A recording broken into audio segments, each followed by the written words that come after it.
Thank you for joining us for Global Accessibility Awareness Day. Today's conversation is discussing digital inclusion and our journey towards accessibility, making sure digital inclusion, creating that environment of a good digital experience for everyone. So imagine you go online to pay your water bill, but what the website seems determined to keep you from completing that task. The website loads slowly. It's hard to find where to go to complete the task. Page links have vague descriptions, and some are even broken. I know you've had this experience and it's been frustrating. You're not alone. So it's been estimated that there are over 1 billion people in the world with a disability, and around 61 million people in the United States currently living with disabilities, and 80% of those disabilities are potentially invisible to everyone else. So today, we want you to be able to learn our journey to add digital accessibility in our environments. We're going to address neurodivergence and trauma-informed approach to digital accessibility considerations. We want to provide some resources for people to learn digital literacy, assistive technology, and help offered, particularly at Hennepin County Libraries, and ways to work with others to advance accessibility. We'll take a quick moment here to do some introductions of our presenters. I'll start. I'm Dana Nybo, Director of IT Collaboration Services here at the City of Minneapolis. Use he, him pronouns. I'm a experienced web developer with over 25 years in the interactive industry, and I'm currently leading the city's partnership to address digital equity in the City of Minneapolis. Hello, everyone. I'm Lynn Fig. I'm an engineer with the IT Collaboration Services team. I have a master's in education and website development and design, and I'm helping lead the user experience design and web accessibility efforts at the City of Minneapolis. I also have a certificate in web accessibility. Hello, everyone. I'm Lisa Yang. I use she and her pronouns. I'm in the role of Digital Accessibility Coordinator at Hennepin County. My background is mostly in web content, digital accessibility, and user experience. I am IAAP certified, which is an accessibility certificate from the International Association of Accessibility Professionals. I also have a user experience or UX certification from Nielsen Norman Group. And in my role, I lead the implementation of Hennepin County's digital accessibility policy. It's really nice to be here with you all. Hi, my name is Tamara Bredimus, and I'm training specialist and adoption manager. And I'm here today to talk to you about the experience of going to websites and trying to interact with them with ADD and dyslexia. Hi, I'm Mindy Rieger. I am a librarian with Hennepin County Libraries. I'll be talking about accessibility at the libraries today, and I use she, her pronoun. As we get started, I want to share our agenda with everyone. First, we'll have Lisa discuss the journey the county is taking to address accessibility. City of Minneapolis journey. Lynn will discuss making accessibility part of our digital culture here. Tamara will share a lived experience in this space. Mindy will discuss accessibility and resources at the Hennepin County Libraries. And I'll discuss equitable access efforts that are being made between City of Minneapolis and Hennepin County. And as I said, there will be a Q&A at the end. To start us off, we'll have Lisa. Hi again, everyone. As Dana said, I will talk about Hennepin County's journey and specific parts of our journey that I think may be helpful to you. We are still learning more about accessibility and growing accessibility within our organization. But I hope you can use us as a case study as you embark on or continue your own journey. So Dana talked about how many people globally and nationally are affected by inaccessibility. Here in Minnesota, of the 5.7 million people, 10.9% have one or more disabilities. In Hennepin County, 10% of our residents have one or more disabilities. And in the City of Minneapolis, 11.6% of residents have one or more disabilities.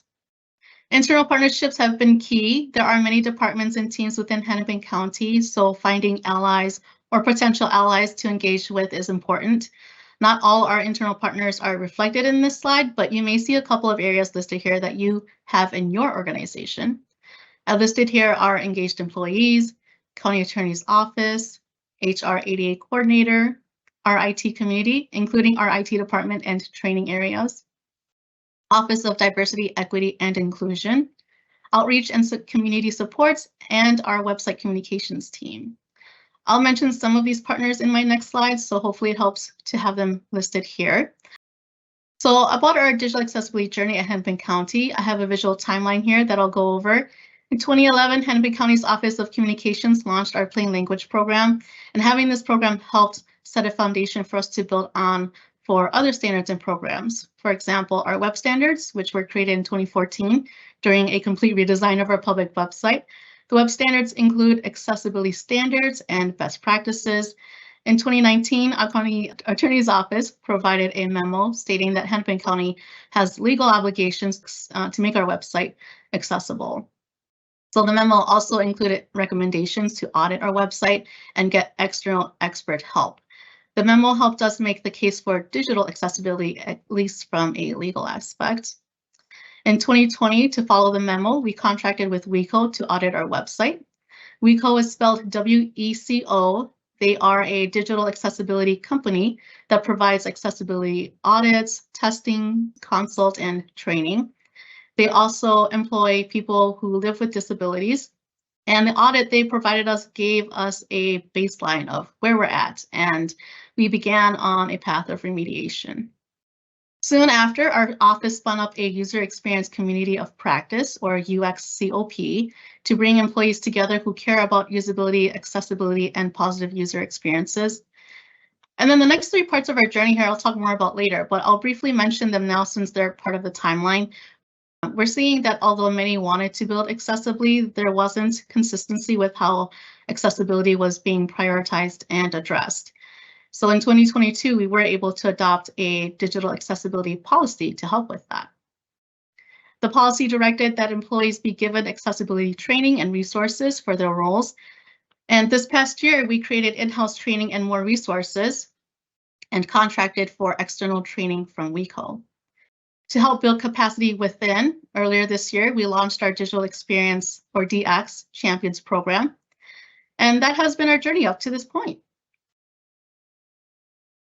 So each part of our journey I just shared had their own challenges and lessons learned, but I want to focus on three that had a huge impact on our journey that could be helpful to you, or maybe you'll see some similarities with your experience. They are the digital accessibility policy, champions, and training and resources. For each of these, I'll share who we partnered with, the challenges we had and still have, insights from lessons we learned, and our planned next steps for how to improve. So first, the digital accessibility policy. You may or may not need a policy for your organization to prioritize accessibility. Because our organization is so large and some silos do exist, a policy has really helped bring awareness and direction for us. Regarding partners, to create and support the policy, we first looked to our Technology Policy Committee for their support. Committee members include the Chief Information Officer, Business Information Officers, and those who have expertise in technology, legal, data, and communications. And we included specialists like developers, designers, and GIS to help draft and review the policy. Under challenges, getting buy-in. We had many discussions around what the policy should include, if we should include exceptions for tools that are inaccessible or for legacy systems that can't be made accessible. And we also talked about whether we needed to create procedures before even having a policy. Under insights, leveraging existing groups, supporters, and experts, or even external allies and experts for their counsel and opinions, and having a dedicated role or area and equip them with what they need to implement the policy, manage that work. And that's been very key to have those roles and areas. With next steps, we'll continue to socialize and communicate to employees about the policy, create procedures for how to address inaccessible sites and tools, and how to address complaints. and how we can continue to support employees so they can meet the policy, improving our trainings, for example, and making it easier for our employees to find standards, guidelines, and accessible code. Next, I'll go over champions. So champions or advocates, allies, supporters, under partners, align with areas that have similar goals or with colleagues who want to learn more or are highly engaged.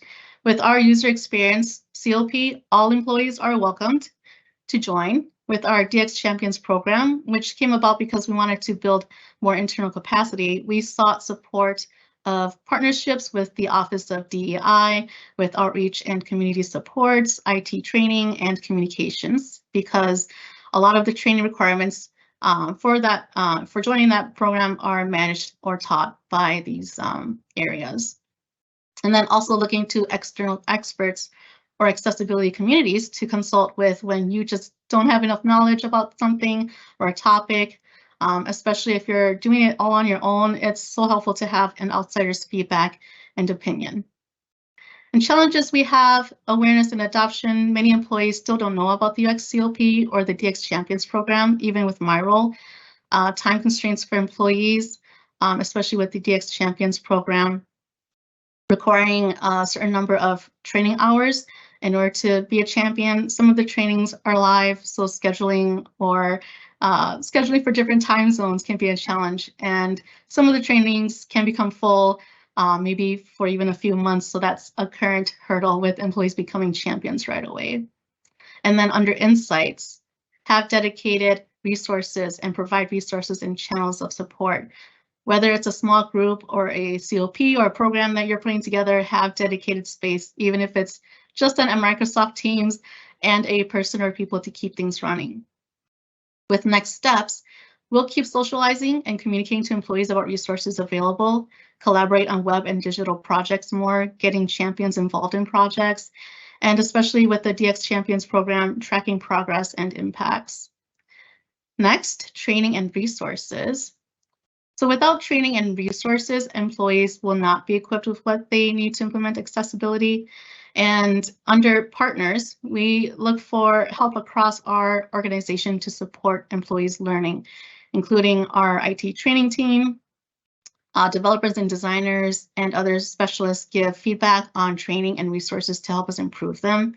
And then our purchasing and our business information officer helps us with getting outside training in a way that follows our best practices. Challenges we have: internal buy-in and internal processes were certainly hurdles, and there's not a lot of employee interest yet with the new external learning tool that we just acquired. Under insights, important considerations we have to think through were legal and tech security, mainly of our external learning tool. Having a dedicated person to oversee and manage trainings and resources is really important. And choose progress over perfection. Perfection is tough to measure and to do right away. So progress is key when developing your training and resources. With next steps, we will socialize and communicate about trainings and resources to employees, get key employee groups the foundational training they need, and track progress to ensure our trainings and resources are impactful and valued. So with technology, the web, and access always changing, I see digital accessibility as more of a journey of continuous improvement that centers around the people that we serve. And this means a lot of catching up. It means learning a lot more about neurodiversity and being trauma informed to help create more inclusive experiences, getting ahead when opportunities present themselves, and finding new and better ways to work with our partners and community to advance accessibility. Accessibility doesn't have an end, and it's just as essential as security, design, and content. So that's all I have for today. I will now hand it over to Lynn to talk about the City of Minneapolis's journey. Thanks, Lisa. Our journey is very similar to the county, but like every organization, things are a little bit different. So I will share the city's journey to incorporate digital accessibility into our organization's digital experience. I'll explain some terms, and I'll show how to consider neurodiverse and the trauma people have experienced when they think of digital accessibility. So digital inclusion, what we mean by that is we strive to include all people, no matter their background, their life experience, race, self-identity, preferred language, and income level. With digital accessibility, we strive to provide usable information online, regardless of a person's physical or cognitive challenges. It's especially important in government agencies. Studies show that folks that use some adaptive technologies, if they can't use a website, if it's especially to purchase something, they will go to another site, and they don't have an option with government agencies. So it's very important that we take everyone into account. These are the common disabilities and impairments. They go into 4 different categories: visual, hearing, motor, or cognitive. They may be temporary or permanent. You may be born with it, or have a health event or a life event, or simply it's simply a result of aging. How can we help? For each category, we should be aware of the tools people will use when using digital content. So for visual, we want to make sure we include adequate contrast, allow for screen magnification, and use alternative text. Realize people might not all be using a mouse. They may be using their keyboard. They may or may not be using a screen reader. For hearing, we should include captions for videos, properly announce navigation elements, and announce when a link takes a person off the site. For motor, we want to put elements in order and avoid small text and avoid small buttons a person might be using a stylus. And cognitive, we should avoid cluttered presentation. We should avoid too much information that looks like a big wall of text. We should use a straightforward user experience. And I'll talk more about cognitive as we go through the presentation. Why is this important? Many people are affected. So in the visual category, 300 million people in the world have a color or vision deficiency, which requires color adjusting tools. Hearing, 5.7% of the US adults are deaf or have serious difficulty hearing. And motor, 6.8 million Americans with physical disabilities who use assistive devices to perform daily tasks. So think of your own personal experience in your family or friends or people using your digital information, and keep those folks in mind. With cognitive impairments, one that we're learning more and more about, 10.8% of people with a disability have a cognition disability with serious difficulty in concentrating, remembering, making decisions. 14.3 million Americans have some type of mental disability, such as a learning disability, Alzheimer's disease, and dementia. And 13 million Americans have PTSD as of 2020. And that number is underreported significantly because it does not take into account childhood PTSD. So where to get started? Each organization's digital accessibility journey is unique, but most start with these. The cities did. So as a foundation, you want to start using descriptive headings. You can indicate what information will follow. And as we know with screen readers, people can use a keyboard shortcut keys to just navigate from paragraph heading to heading, so they become very crucial. We want to use descriptive links. That helps everyone know what the link is about and where the action will take them. Organize your content by using lists and tables.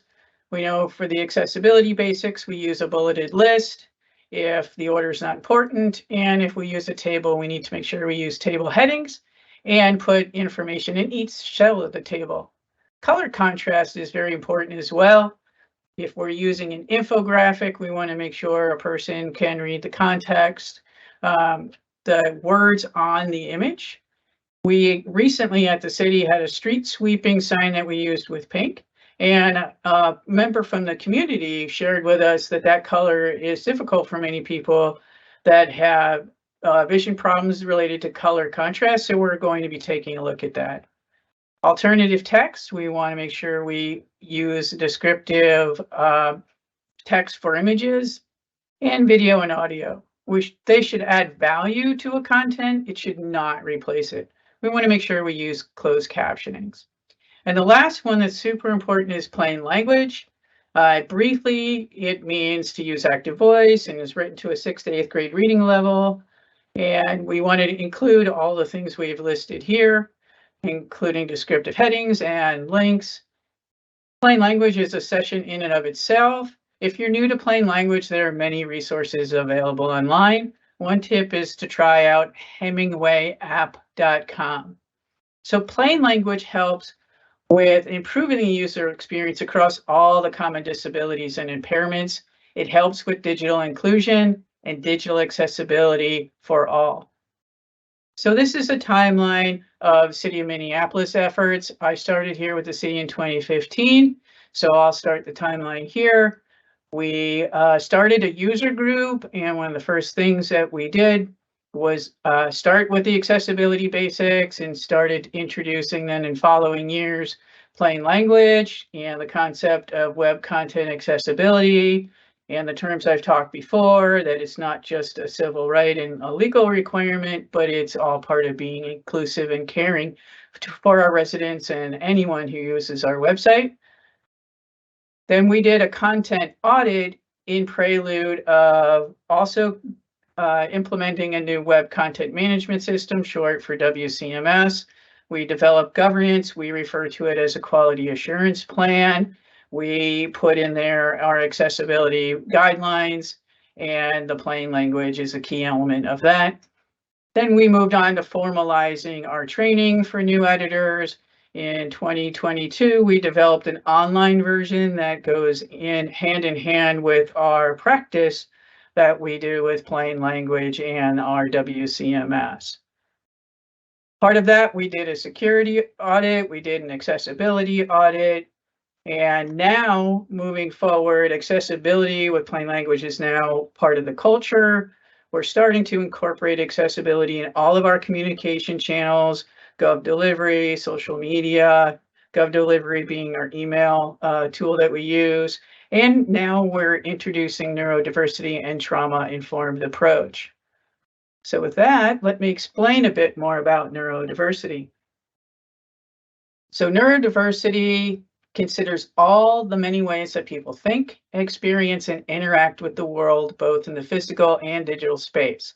So I've just listed a few here that fall into this neurodiversity category: ADHD, autism, dyslexia, OCD. If you go to clevelandclinic.org, it has much more information about this. So some web design decisions fail to accommodate the diverse ways in which humans experience and interact with the world around them. Neurodiversity recognizes these differences as equally valid ways of being rather than illnesses, the challenges and the strengths. These are not medical terms. The conversation is ongoing. Consider them a category of accessibility that we should be designing for. Trauma-informed approach considers the trauma people have experienced when they use our websites and digital experiences. There are 4 common causes of traumatic brain injury, TBI for short, and they are from a fall, a firearm-related injury, a motor vehicle crash, or an assault, and it can happen at any time, and it all affects mental health. There are 6 cognitive functional areas to keep in mind: memory, problem solving, attention. Also affected are comprehension, verbal, math, and visual. How can we help? Well, we want to make sure that we have very clear navigation and presentation. We want to make sure text can be resized up to 200% with assisted technology. Avoid asking people for personal information unless it's absolutely necessary. It might trigger some internal reaction. We don't want to clutter elements. We want to avoid big blocks of text. We want to use clear navigation, avoid complicated designs and infographics, and use plain language. For problem solving, And ways we can help with that is avoid autoplay. It's very confusing for folks using screen readers, and now we know it's also confusing for folks with cognitive concerns. We want to provide warnings if there are loud sounds or flashing video. We want to provide closed captioning and transcripts, and only use a time limit if absolutely necessary. And if you do use a time limit, make sure you tell people ahead of time. Before they start the process, there's a time limit, and if possible, let them extend it. Loud sounds, flashing or blinking video can trigger seizures and other physical reactions. Folks with epilepsy are especially affected, and people with PTSD reaction can be triggered by the process of putting in personal information. So in summary, May is Mental Health Month. It's great that GAD falls into May as well. The digital mental health era is here as well. We all have Fitbits, watches, city wellness programs, and websites and so forth. So we want to make sure we're inclusive and accessible to all with our government online information and services. Now I'm going to turn it over to Tamara so she can share her personal experience. Thanks, Lynn. So I wanted to share with you what I call 1,000 TVs. So those of you who have not experienced ADD or don't understand what ADD is, it's kind of like walking into Best Buy and the wall of TVs are all showing a different program and the sound is turned on and they're all turned on up to the same level. Now, one of these TVs is showing you important information that you should be paying attention to, but there's no way to tell which one is sharing the important information. That's what it's like to have ADD. Now, imagine taking that experience and going to a website that looks like somebody just threw every piece of content onto that website. There's no definitive place to start your journey. It's hard to find the search box because everything is so cluttered, and it's difficult to even parse out the information presented on the page because there's no space in between those sections, because somebody thought it would be a good idea to get all of the information on that first page because it's all important. When I go to those websites, I spend about 30 seconds on them, and then I simply Google for a different website that's going to have the same information.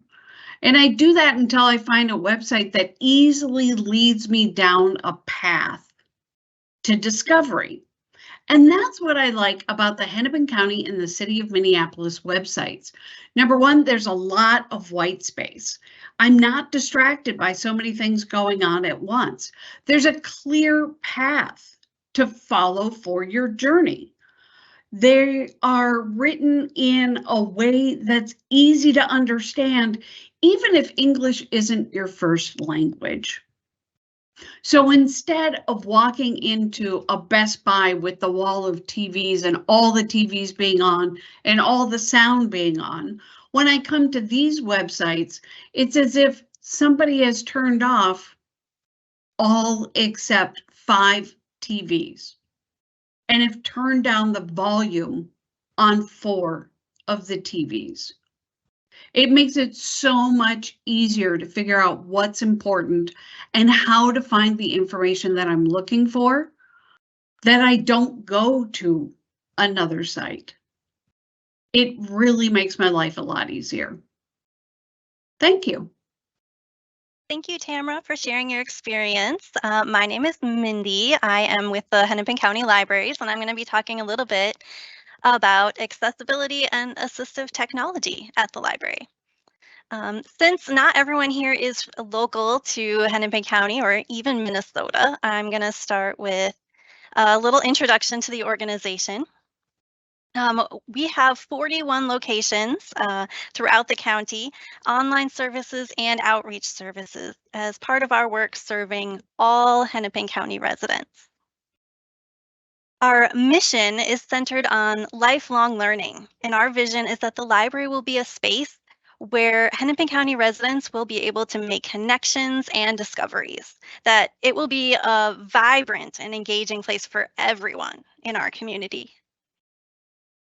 We hope that every Hennepin County resident will have a library card and use it regularly.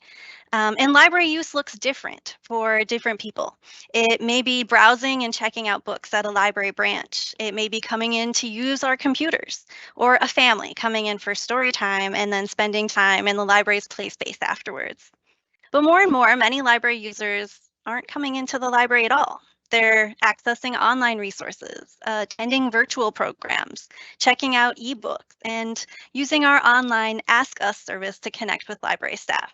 However you use the library, we are here for you.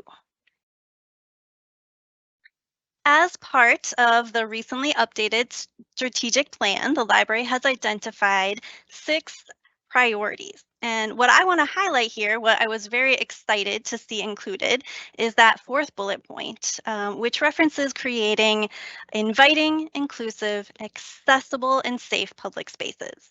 I think that it's fair to say accessibility has always been important in our libraries. We know that accessibility is a journey, and there's always more to do. And I love that it's explicitly called out here as a priority as we go forward in our work. My work in particular includes the Accessible Libraries team. I'm one of the co-chairs along with Susan Cooper, who works at the Hopkins Library and in our outreach department. Our team's project this year is to undertake an accessibility needs assessment for the library. We're just getting started on this work, so I don't have much to share about it quite yet, but I'm excited to dive in and this next step in our journey.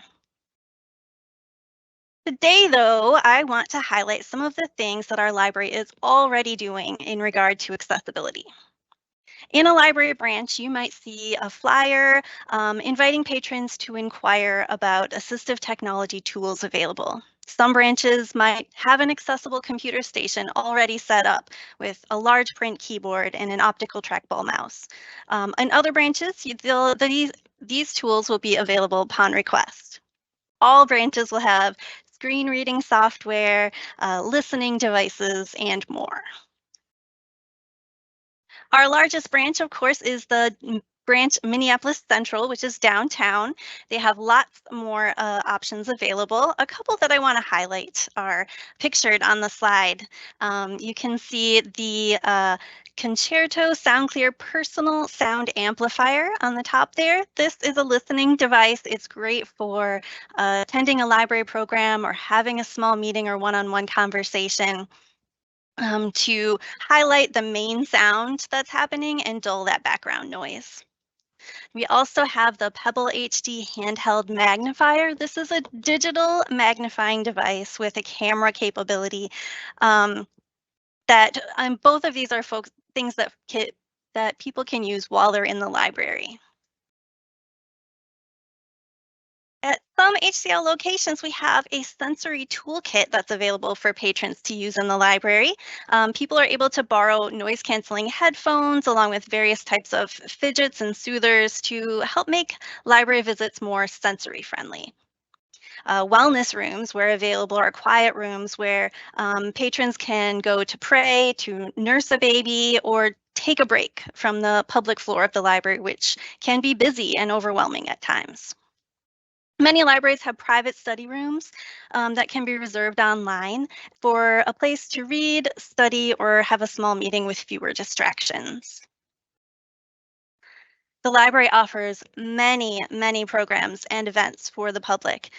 Whether that event is virtual or in person, ASL interpretation is available upon request. And those personal listening devices that I talked about earlier are also available for hard of hearing folks who want to use those during the program.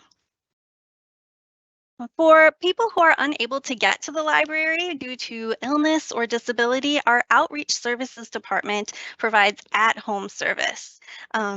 This involves getting library materials through the mail, getting services over the phone.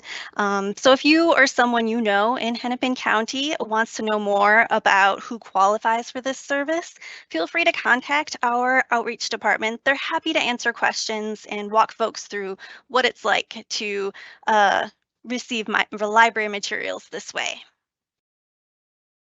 Speaking of library materials, we have over 3 million items in our collection, and we intentionally offer a variety of formats to meet different access needs. We have large print books for kids, teens, and adults, audiobooks on CD, and in our ebook platform, the Libby app, patrons can check out ebooks and e-audio with options to adjust font size and reading speed. Library staff are happy to help orient folks on how to get started with Libby and how to adjust these settings to make it right for them, either in person or online via our Ask Us service. Which brings me to the last item I have to share today, the library's online services. Our Web and Online Services Department works closely with Lisa Yang and her team with the Hennepin County to ensure that there is an accessible online experience for library users who want to search for books, access our online resources, or talk to library staff via our Ask Us chat service. Thank you so much for your time and attention today. I really appreciate the opportunity to share what Hennepin County Library has to offer as regards to accessibility and where we're going to go next in our journey. I hope that those of you who are local to Hennepin County will stop into a library branch near you and get a library card if you don't already have one. And I hope that everyone watching today will explore what your local library has to offer. Thanks, everyone, and over to Dana now. Thank you so much, Mindy. I'm going to present a little information on what Minneapolis is doing to address digital equity, supporting our marginalized populations and bridging that digital divide.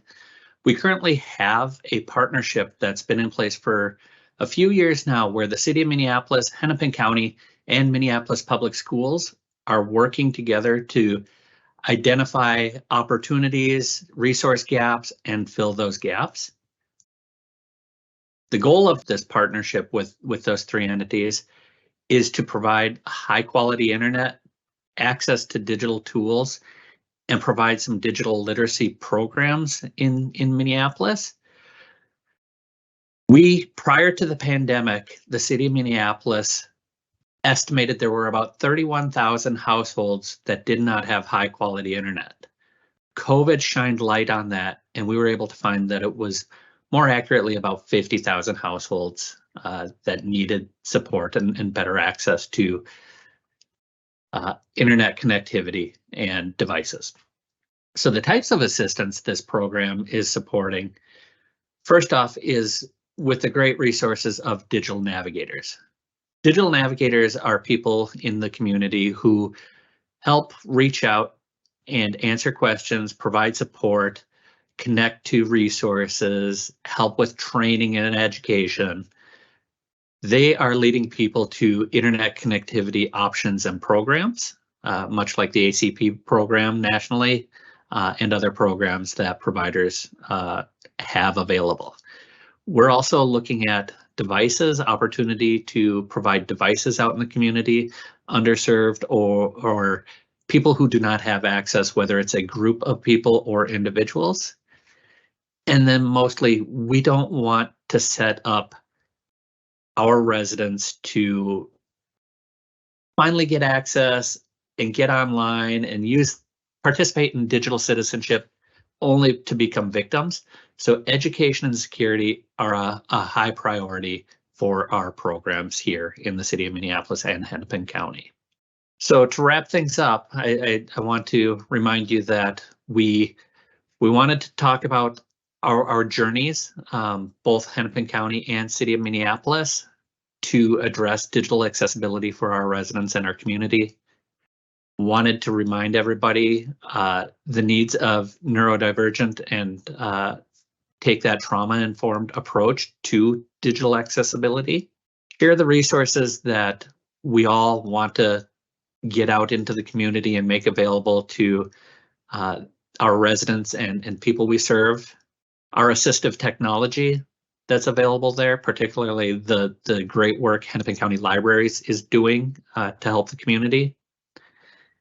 And we want to start that conversation and continue talking about how do we work with each other. This large group of currently 155 people on this call, how do we work together to advance accessibility? So time for our question and answer. I saw the first question in the QA was discussing accessible PDFs and how do we remediate that. If somebody from the city or the county would want to start and share how we are addressing those in our individual organizations. Yeah, I can start. I also put my response in the chat too in case it helps.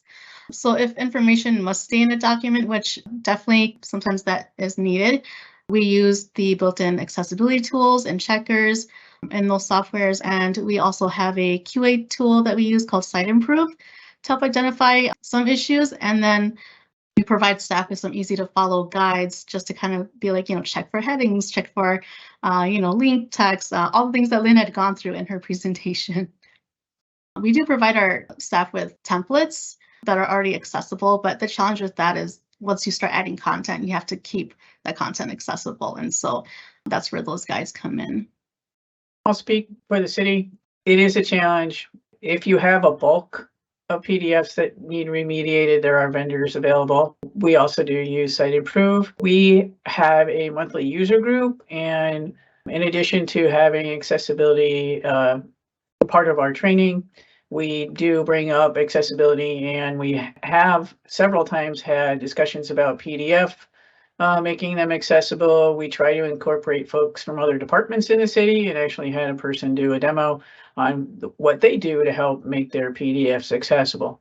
On our website, when we post a PDF, we try to include an accessibility disclaimer as well, request for help, and have folks contact our 311, knowing that a lot of our PDFs are not up to where we'd like them to be yet in the accessibility arena.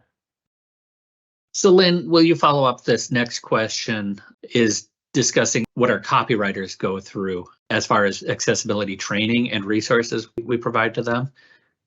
We have a way of working with our web content. We have our enterprise digital web team, and then we have what we call quality owners in each department that are helping with just that, the quality of the web content.